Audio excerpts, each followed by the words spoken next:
She grabbed my tie, pulled me half a foot across the office kitchen, and said, "If you tell anyone about this, I will personally make sure your health insurance stops covering dental." That was how I found out my director was even capable of whispering.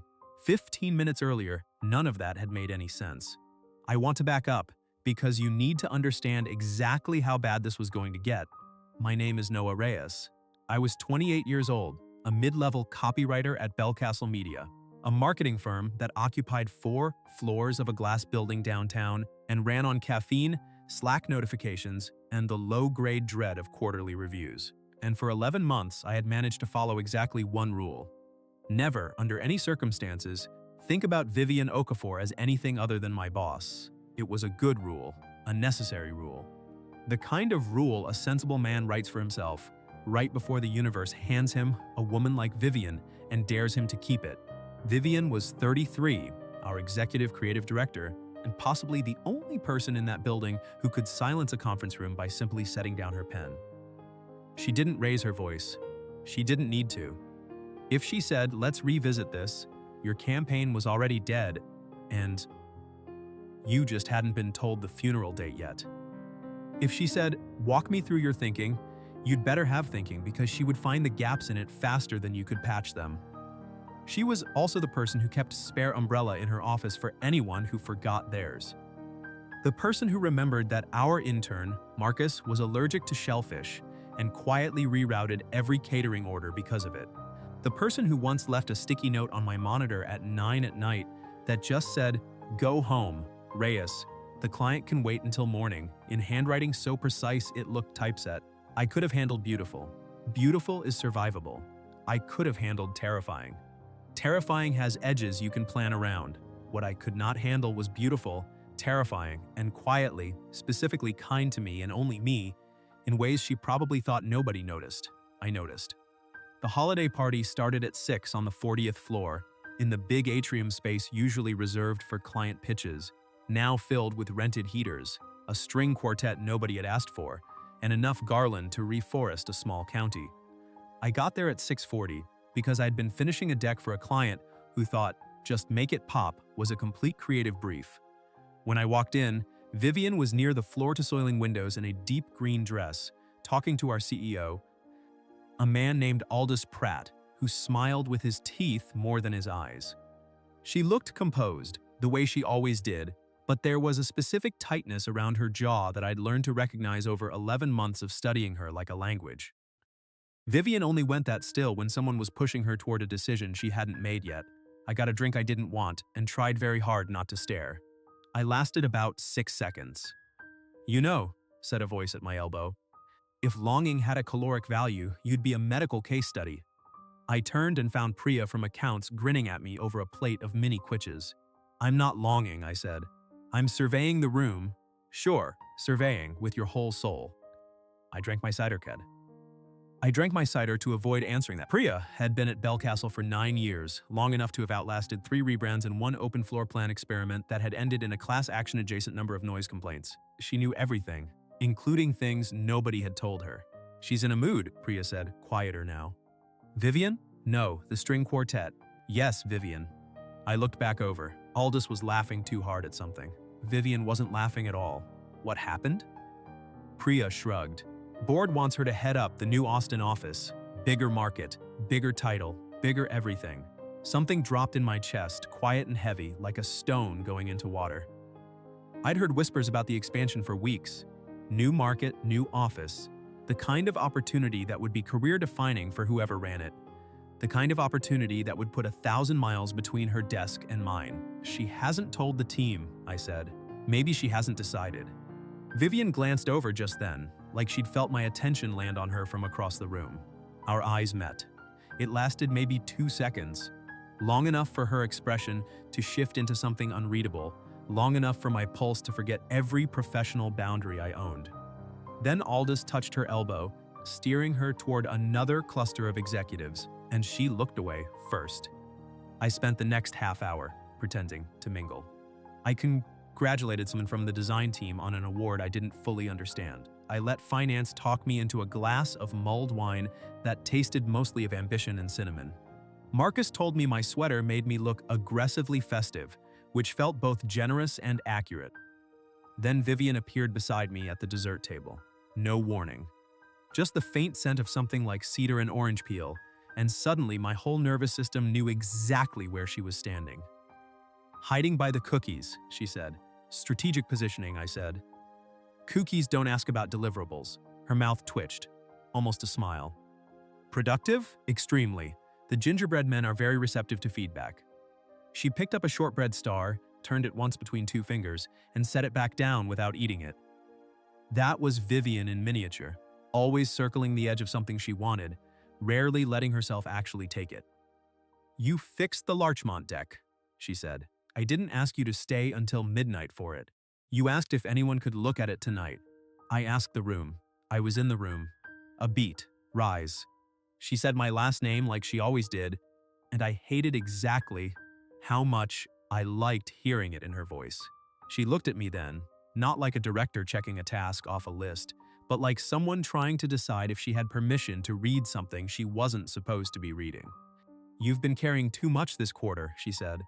I laughed once. That's rich, coming from the woman who sends emails at 1 in the morning. Insomnia isn't a leadership style. Could have fooled me. Leadership seems to love it. She looked down at that, fighting a smile she clearly hadn't planned on giving me. For a moment, the party blurred out around us. The quartet slid into something slow and instrumental. Somebody near the bar laughed too loud, and the string lights behind Vivien caught in her dark hair like she'd been lit on purpose. Then her expression changed. "Priya told you about Austin." She mentioned it. I didn't ask. Of course she did. That woman could hear a merger through 3 floors of concrete. "Are you taking it?" "I don't know." It was the first uncertain sentence I'd ever heard out of her mouth in 11 months. Not polished, not strategic, just human. And because apparently the string quartet had rewired something in my brain, I said, "If you go, they'll be lucky to have you." Her eyes softened for half a second. Then I kept talking, because I am an idiot with a mouth that does not know when to stop. "We'll be a mess, obviously. The interns will start designing everything in Comic Sans out of spite. I might personally develop a nervous tic. That would be tragic," she said.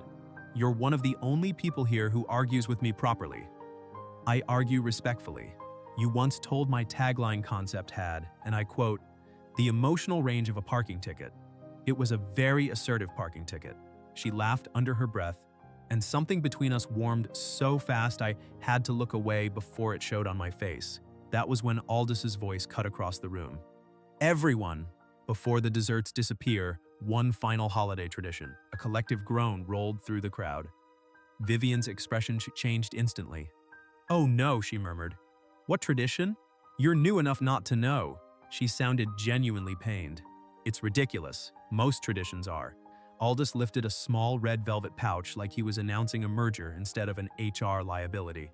"The mistletoe drawing," he said. 2 names, one festive moment or a dramatic public refusal.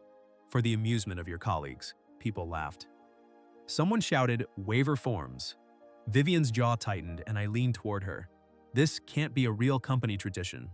"It predates me," she said. "I've tried to kill it 3 years running. Why hasn't it died?" "Because Aldous thinks it's charming."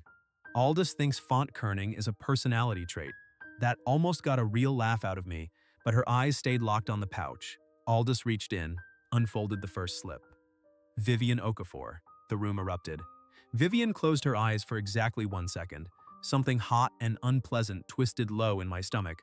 Not jealousy exactly, worse. The specific ugly feeling of watching someone you care about get shoved into a spotlight they never agreed to stand in. Aldous reached in again, read the second name, and grinned like he'd found something rare. "And Noah Reyes." The room turned toward me. Every face, every raised eyebrow, every phone half lifted for a video nobody had asked permission to take. Vivien opened her eyes and found mine across the room. Neither of us moved for a breath. Then she started walking toward the archway where somebody had hung a truly excessive amount of mistletoe. Not embarrassed, not flustered. Vivien never gave a room the satisfaction of watching her flinch. I followed, partly because leaving her to stand there alone felt unthinkable, and partly because some reckless, honest part of me Wanted to know what she'd do when the joke became about us specifically. We stopped under the archway close enough that I could see the amber flecks in her dark eyes. Close enough that her sleeve brushed my wrist. The room held its breath around us. I leaned down slightly, low enough that only she could hear it. "We don't have to do this." Her gaze flicked to my mouth, then back up, fast. Not fast enough for me to miss it. "No," she said quietly. "We don't."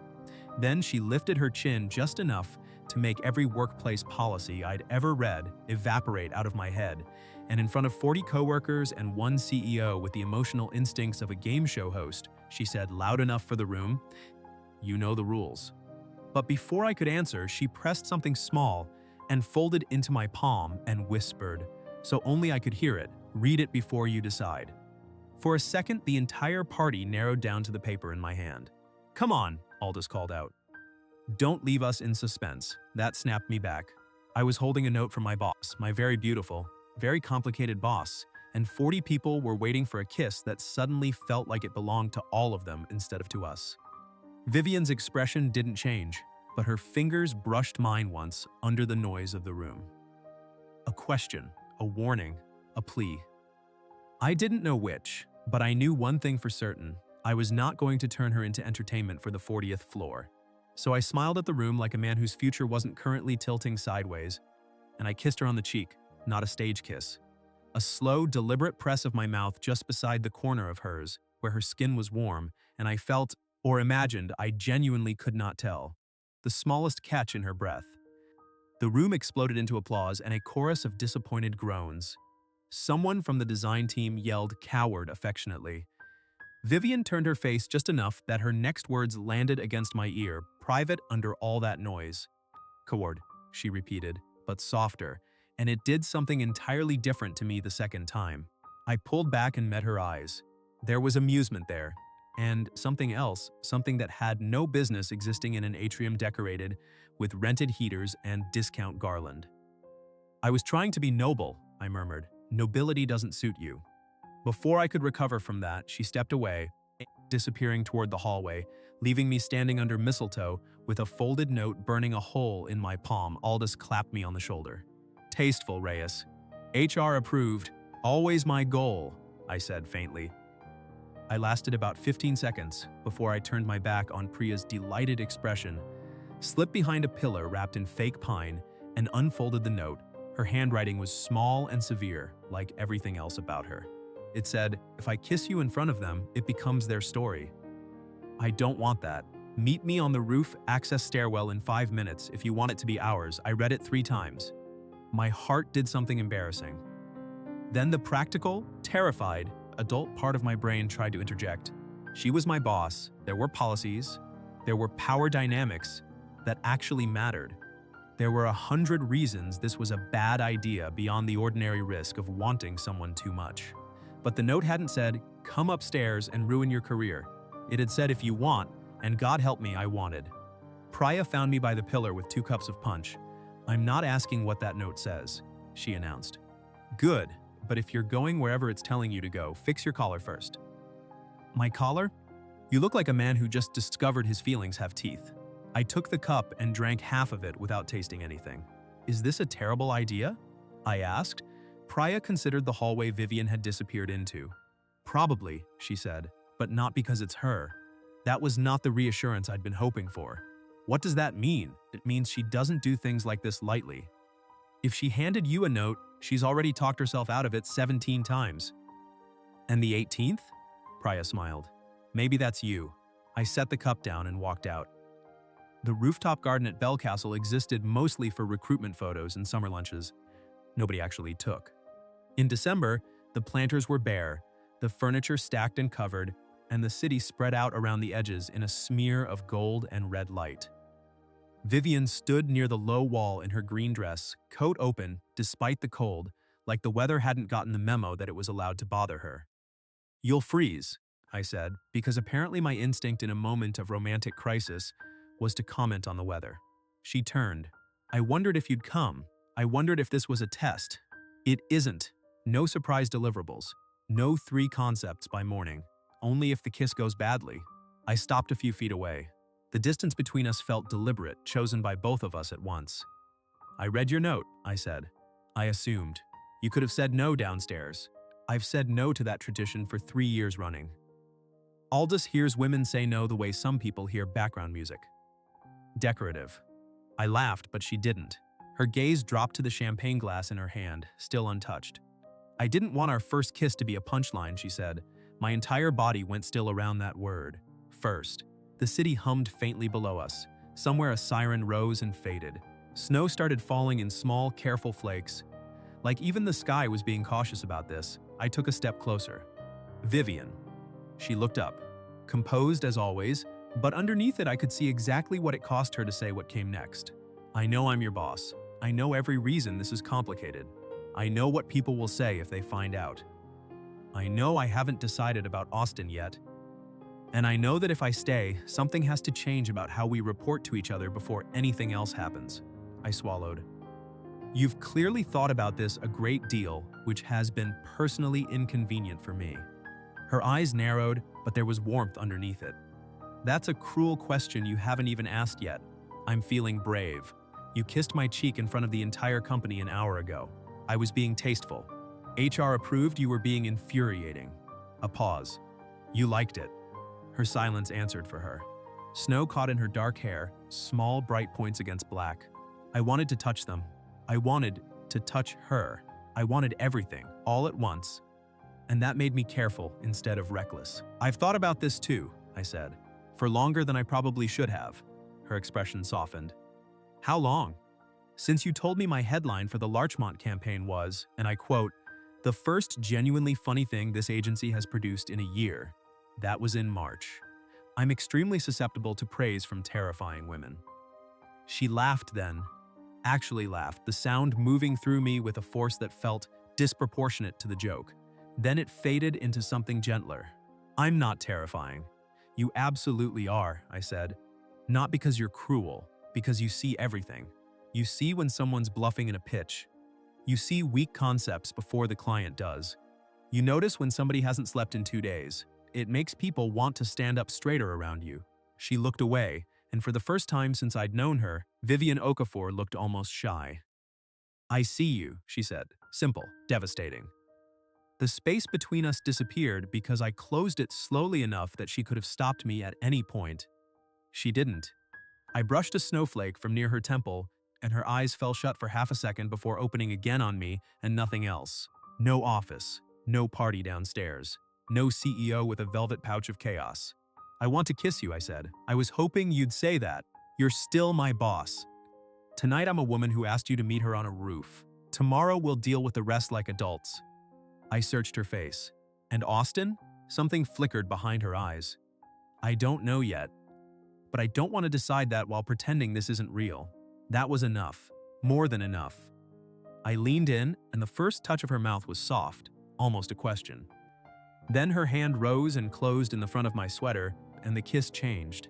Not reckless, not for show, just hours of restraint finally given somewhere to go. She tasted like champagne she hadn't drunk and cold air, and a kind of wanting that had clearly been managed for a very long time. When we broke apart, our foreheads stayed together. Her breath was uneven, so was mine. Was that for the room? I asked, her thumb moved once against my chest. No, she whispered. That one was mine. I smiled, helpless about it. Then the stairwell door opened behind us. Vivien? Aldous' voice echoing up the concrete stairs. You up here? She closed her eyes. I exhaled. Of course, she stepped back, but only far enough to still be looking directly at me. Not guilty, not ashamed, just intensely, inconveniently alive. We handle this like adults, she said. And if adulthood goes badly? Her smile came back, small and a little wicked. Then I suppose you'll have to argue with me properly, the way you like to. Aldous found us 6 feet apart, which was technically innocent and emotionally absurd. Vivien stood by the wall, snow caught in her hair, my fingerprints probably still warm along her jaw. I stood near the stacked patio furniture, doing an excellent impression of a man admiring the HVAC units. Well, Aldous said, glancing between us, am I interrupting a strategy session? Vivien's expression went perfectly neutral. Yes, I nearly choked on my own tongue. Aldous blinked. At the holiday party? Creative direction doesn't observe federal holidays. His smile faltered and recovered a beat later. Right? Well, I was actually looking for you. The Austin liaison wants a call tonight if possible. Vivien's shoulders tensed, a movement so small I only caught it because I'd spent 11 months learning her. Tell him Monday. He was hoping for something a little more immediate. I'm sure he was. Monday. There was no edge in her voice, no raised volume, just a door closing gently and completely.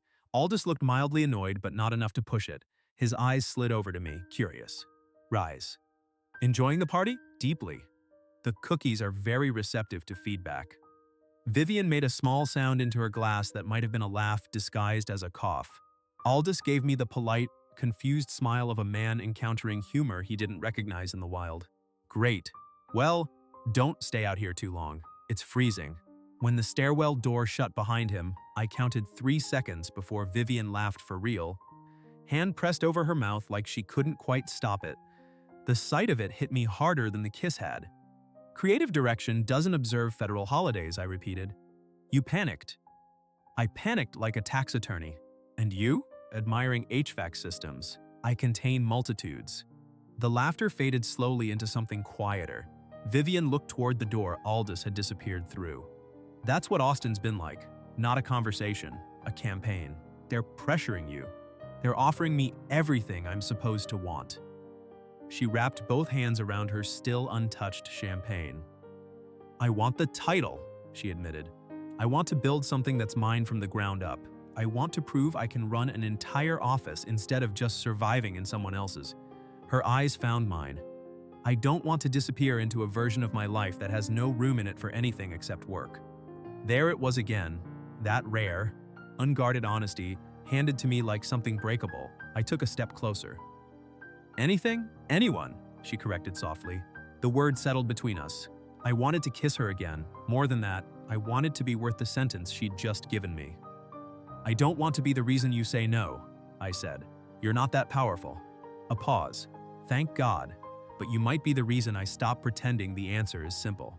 I looked at her a long moment, then held out my hand. She stared at it. What are you doing? Taking you somewhere warmer. The party will survive without us. Aldous can go find someone else to make uncomfortable under greenery. Her lips twitched. I shouldn't leave. Probably not. You're terrible for my judgment. I've been told I'm excellent for morale. She looked at my hand again. It was a small choice, small enough to look harmless. Then Vivien put her hand in mine. We went down the back stairwell instead of through the party, which made the whole thing feel more illicit than it technically was. In the hallway outside the elevators, she stopped at her office to grab her coat. I'd never been in there after hours. No fluorescent panic lighting, no client calls, just a desk lamp casting everything gold, and a framed black and white photo on her shelf I'd never noticed before, a woman laughing into the wind on some unnamed beach. My mother, Vivien said, catching me looking. She looks like you. She was far less controlled, lucky woman. Vivien went still for half a second, like I'd said something too honest to expect from a Tuesday. Her gaze softened, and she reached for a gray scarf hanging on the back of her chair. She died when I was 21, she said. After that, control started to feel like the only thing keeping me upright. I'm sorry, I said, the way people do when the words are both necessary and not nearly enough. She nodded once, then added, almost gently, she would have hated this office. All glass walls. Nowhere to hide. I don't know. She might have liked watching you terrify men with better watches than sense. That earned me a real smile. She would have loved that. I touched the edge of her scarf. May I? Her eyes lifted to mine, and then she handed it over. It was a small intimacy, wrapping gray wool around her neck, my knuckles brushing the warm skin under her jaw. Her breath caught, but she didn't step back. You've made me asymmetrical, she said, examining the knot. I'm a copywriter, not a tailor. Clearly. She took my hand again anyway, smiling despite herself. Outside, the snow had turned the sidewalk pale silver. Most restaurants nearby were either closed or crowded with other office parties. But 2 blocks down, a diner glowed blue and red under a sign that read Marlowe's, open late. Vivien stopped on the curb. You're taking me to a diner. I promised warmer. I never promised impressive. I haven't had diner pancakes since college. Then tonight is a healing journey. We slid into a booth by the window, both of us wildly overdressed for cracked vinyl seats and laminated menus. Vivien ordered black coffee and fries. I ordered hot chocolate and pancakes, and she looked at me like I'd personally offended her ancestors. Hot chocolate with whipped cream. I'm not made of stone. You run national ad campaigns and drink like you're 8. You hide longing behind black coffee and executive posture. Her eyes narrowed over the top of the menu. Then, despite herself, she smiled. For the next half hour, we weren't director and copywriter. We were two people crammed into a warm booth while snow fell outside, stealing each other's fries, trading small facts that felt strangely important. She hated Christmas carolers, but loved old black and white holiday films. She'd taken up rowing because sometimes leadership required doing something physically exhausting that couldn't file a formal complaint about her tone. She'd almost studied architecture before switching to marketing at the last minute. I told her I'd learned to write headlines from reading the backs of my father's old vinyl records, that I still overworked everything because some part of me was convinced someone would eventually notice I didn't belong there, that I'd nearly quit the industry entirely the year before she hired me. Vivien listened like every word mattered. Not politely, completely. When I finished, she reached across the table and set her hand over mine. "You belong," she said. I looked down at our hands, her thumb resting near my wrist, exactly where my pulse was giving me away. "You can't just say things like that." "Why not?" "Because I'll believe you." That was the intent. My laugh came out softer than I meant it to. She leaned back, studying me with an expression I didn't know how to survive. "What?" I asked. "I'm trying to decide if kissing you once was reckless enough. And? I'm failing." I stood too fast, dropped cash on the table, and held out my hand again. "Then let's go fail somewhere that doesn't smell like syrup." Outside, the snow had thickened, the street nearly empty. Vivien stepped close under the awning, cheeks pink from cold and something else. "This is still complicated," she said quietly. "I know. We need actual boundaries tomorrow. I know. If I stay, we change the reporting structure before anything else happens." My chest lifted at the word stay. "And if you go?" I asked. Her smile faltered but didn't disappear. "Then we figure out whether one kiss and a plate of fries are worth fighting distance for." I cupped her face, giving her every chance to stop me. She rose onto her toes instead. This kiss was different from the one on the roof, less careful. Snow landing on both our shoulders while her hands slid beneath my coat and gripped the fabric of my sweater. Like she'd spent all night holding herself back and had finally run out of patience for it. When we broke apart, she stayed close, breathless. "No," she said, and hearing my first name in her voice for the first time did something to my chest I wasn't prepared for. "I'm going to say yes to exactly one thing tonight." "What thing?" Her fingers curled tighter into my coat. "Walk me home." 3 words, and somehow they landed heavier than the kiss had. Not come upstairs, not stay over. Vivien was too careful for that, and honestly, so was I. Some things are worth not rushing. Her building was 15 minutes away, an old brick place near the river with black iron fire escapes and warm yellow windows. The city had gone soft and quiet under the snow. Somewhere behind us, someone was singing a very off-key version of a Christmas carol with tremendous personal conviction. Vivien leaned into my side when the wind cut between the buildings. "You're using me as a windbreak," I said. "You're tall." Finally, a practical application. "I have many practical applications." That sounded far less appropriate than you clearly intended. It sounded exactly as appropriate as I intended. She laughed and tightened her grip on my arm. We reached her building. A crooked wreath hung on the front door. Vivien's stopped on the bottom step, suddenly less certain than she'd been all night. "This is me?" I gathered. "I'm not inviting you up. I know." Her eyes flicked to mine, relief and disappointment tangled together. "You're being noble again." Painfully. "I still don't think it suits you." She reached into her coat pocket, pulled out her phone. "Tomorrow morning, I'm calling HR." My stomach dropped on instinct. "To report me for pancake-related misconduct? To ask about restructuring who you report to?" She lifted her chin. "If I stay, and Austin, I'll call them Monday." A breath. "I need to decide based on the life I actually want, not the one that looks best in a press release." I nodded even though every selfish cell in my body wanted to say, "Stay. Choose this. Choose the fries in the diner booth and whatever had started under that ridiculous archway of mistletoe." Instead I said, "Whatever you decide, don't erase tonight." Something shifted in her face. I couldn't if I tried. She rose on her toes and kissed me once more, lingering, restrained, the kind of kiss that promises instead of consumes. Good night, Noah. Good night, Vivien. I watched her disappear inside, watched her turn once in the lobby, and smile at me through the glass before the elevator swallowed her. I walked home through the snow feeling like a man who had temporarily misplaced his entire nervous system. By 9 the next morning, I had slept 2 hours and produced nothing resembling actual work. At 9:17, an email arrived. Subject line, today. It read, "For obvious reasons, let's avoid closed-door one-on-ones until HR weighs in. Also, your scarf knot was objectively substandard." VI read it 4 times. A second email followed. Subject, reporting structure. It said she'd already spoken to HR, that Priya would be reviewing my work temporarily while a longer-term decision got made, and that she was trusting me to be professional about all of it. I stared at the word trusting like an idiot for a full minute. 3 months later, on the first day we were officially cleared to do this properly, Vivien sent me a calendar invite. Subject line, dinner. Not compliance. Location, Marlowe's. I laughed loud enough that Priya threw a stapler at my head from 2 desks away. That night she wore a dark red dress under her coat, and I forgot every intelligent sentence I had ever constructed in my life. We took the same booth, ordered the same fries and pancakes, and this time, when she reached across the table for my hand, neither of us let go. "I love you," I said, somewhere before dessert. Her eyes went wide, then soft. I had a whole plan for saying that first. I ruined it. "You often do." She squeezed my hand. "I love you too."